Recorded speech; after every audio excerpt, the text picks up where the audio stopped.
बिस्मिल्लाहिर्रहमानिर्रहीम। अस्सलामुअलैकुम। इल्म की बात चैनल देखने वालों को राव कमर रिजवान एक और नई वीडियो में खुशामदीद कहता है। दोस्तों, इंसान इस दुनिया में आने के बाद इसकी रंगीनियों में ऐसा खो जाता है कि अपनी आखिरत को ही भूल जाता है। मरने के बाद उसे दोबारा जिंदा किया जाएगा और उसे अपने आमाल का जवाब देना होगा। ये बातें इंसान को याद नहीं रहती और वो इस दुनिया में रहते हुए ऐसी बुराइयां और गलतियां कर बैठता है, अपनी दुनिया और आखिरत अपने ही हाथों से बिगाड़ लेता है। लेकिन अक्लमंद और दानिशवर वही होता है जो दुनिया में रहते हुए नेक आमाल करता है, अपने वालिदैन का अदब करता है, सच बोलता है, भलाई के काम करता है, जिससे उसकी दुनिया और आखिरत दोनों ही संवर जाते हैं। दोस्तों, आज की वीडियो में आपको संत नगर में पेश आने वाले एक वाक़े के बारे में बताएंगे, जिससे आप इस बात को बआसानी समझ लेंगे दुनिया में बुरे काम करने का नतीजा कितना खतरनाक हो सकता है। दोस्तों, जिला संत कबीर नगर के सांधा विलाग के गाँव पंचायत लोहरसन बाजार के गोरबहा ईदगाह के कब्रिस्तान का है। यहाँ एक हैरत अंगेज वाकया रूनुमा हुआ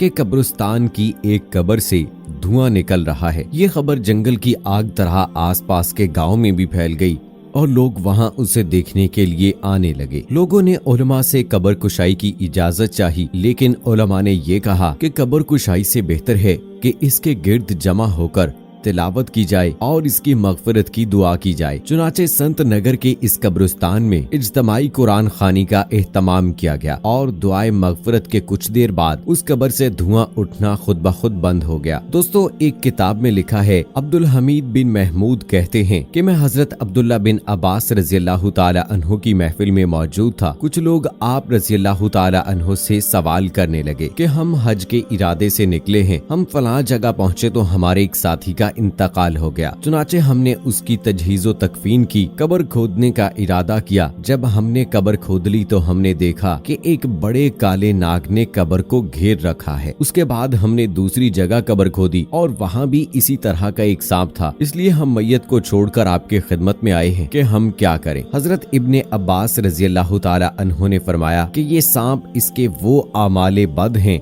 जिसका वो आदी था। जाओ उसको उसी कब्र में दफन कर दो। अल्लाह की कसम, उसके लिए तुम अगर पूरी जमीन भी खोद डालोगे फिर भी इस सांप को उस कब्र में पाओगे। बहरहाल उसे इसी तरह दफन कर दिया गया। सफर में लोगों ने उसकी बीवी से उसके आमाल के बारे में पूछा कि बीवी कहने लगी कि वो मंडी में गल्ला बेचा करता था और वो घर के अखराजात को पूरा करने के लिए गल्ले की बोरी से गल्ला निकाल कर उसमें भूसा भर दिया करता था। गोया भूसे को धोखे से गल्ले की कीमत में बेचा करता था और अल्लाह ने उसकी इसी बेईमानी की वजह से उसे अजाबे कब्र में मुब्तला कर दिया है। दोस्तों, इसी तरह कुछ अर्सा पहले दिल्ली में एक सैलाब आया। दिल्ली के मौलाना मुस्तफा बयान करते हैं कि जब ये सैलाब आया, इस दौरान कब्रिस्तान की कुछ कब्रें खुल गईं। एक कब्र खुली तो लोगों ने देखा कि मुर्दा पड़ा हुआ है कि पेशानी पर एक छोटा सा कीड़ा है। जब वो डंक मारता है तो पूरी लाश लर्ज उठती है, उसका रंग बदल जाता है। थोड़ी देर के बाद लाश वो दोबारा से अपनी कैफियत पर आती है तो फिर वो दोबारा से डंक मारता है, लाश की दोबारा से वही कैफियत हो जाती है। सब देख रहे थे और हैरान थे।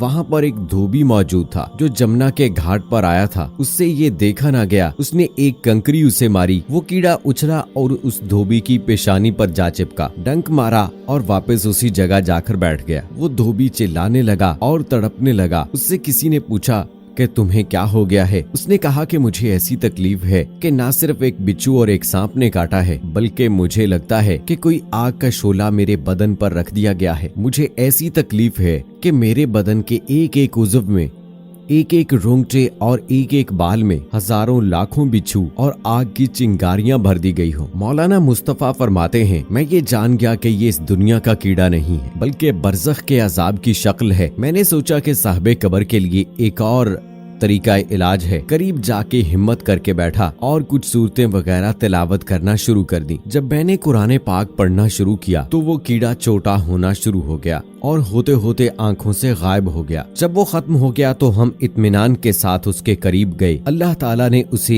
अजाब से निजात दी। चुनाचे उसका कफन बराबर करके उसकी कब्र को बंद कर दिया गया। दोस्तों, अजाबे कब्र के हवाले से एक और वाकया आपको बताते हैं। हजरत अब्दुल्ला बिन अली रहमतुल्लाह अलैह एक जलीलुल कदर मुहद्दिस गुजरे हैं और इमाम बुखारी जैसे मुहद्दिसीन के उस्ताद हैं। वो फरमाते हैं कि मेरे वालिद साहब का इंतकाल हो गया और मैं अल्लाह के फजलो करम से हाफिज़े कुरान था। मेरा ये रोजाना का मामूल था कि मैं उनकी कब्र पर जाता और तिलावत कुरान करके उन्हें इसाले सवाब पहुंचाता। एक रोज फजर की नमाज के बाद मैं वालिद साहब की कब्र पर तिलावत करने गया कि अचानक मुझे बराबर वाली कब्र से कराहने की आवाज आई। जब पहली मर्तबा ये आवाज आई तो मैं खौफ ज़दा हो गया। मैं इधर उधर देखने लगा तो अंधेरे की वजह से मुझे कुछ नजर न आया। जब मैंने आवाज की तरफ कान लगाए और गौर किया तो मालूम हुआ कि ये आवाज किसी करीब वाली कब्र से आ रही है और ऐसा लगता था कि मैयत को कब्र में सख्त तरीन अजाब दिया जा रहा है। हजरत अब्दुल्ला बिन अली रहमतुल्लाह अलैह फरमाते हैं कि मैं उस कब्र की तरफ मतवज्जे होकर बैठ गया और जूं जूं दिन की रोशनी फैलने लगी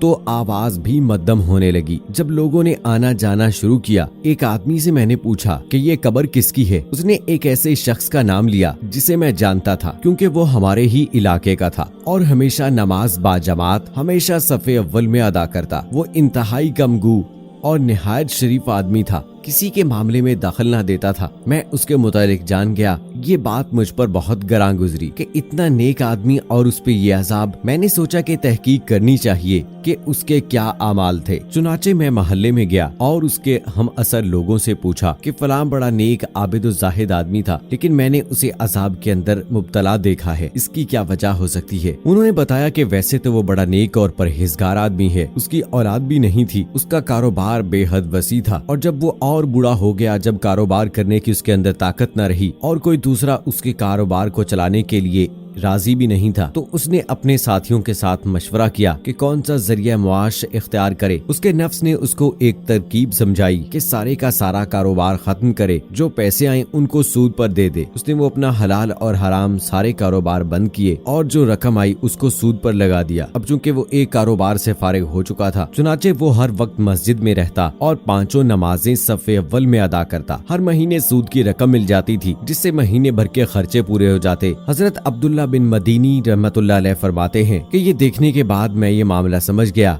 उसको जो शदीद अजाब हो रहा था इसी सूदखोरी की वजह से था। हजरत अली बिन मदीनी रहमतुल्लाह अलैह फरमाते हैं कि ये देखने के बाद मैं मामला समझ गया कि इसको अजाब क्यों दिया जा रहा है। उसको जो शदीद अजाब हो रहा था वो इसी सूदखोरी की वजह से था। इसने अल्लाह और अल्लाह के रसूल के साथ जंग की और अल्लाह ताला ने उसकी मौत को लोगों के लिए इबरत का निशान बना दिया। दोस्तों, बेशक सूद खाने वाला अल्लाह ताला के साथ ऐलाने जंग करता है, इसलिए सूद जैसी बीमारी से, इस लानत से हमें बचना चाहिए जितना ज्यादा मुमकिन हो सके, चाहे वो किसी भी चीज के हवाले से हो। और दोस्तों, अल्लाह ताला से दुआ करते हैं कि अल्लाह ताला हमें अपने और रसूल अकरम सल्लल्लाहु अलैहि वसल्लम के बताए हुए तरीकों के मुताबिक जिंदगी गुजारने की तौफीक अता फरमाए और हमें अज़ाबे कब्र से बचाए।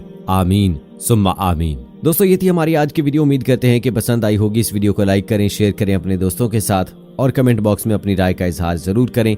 मुझे अगली वीडियो तक इजाजत दें।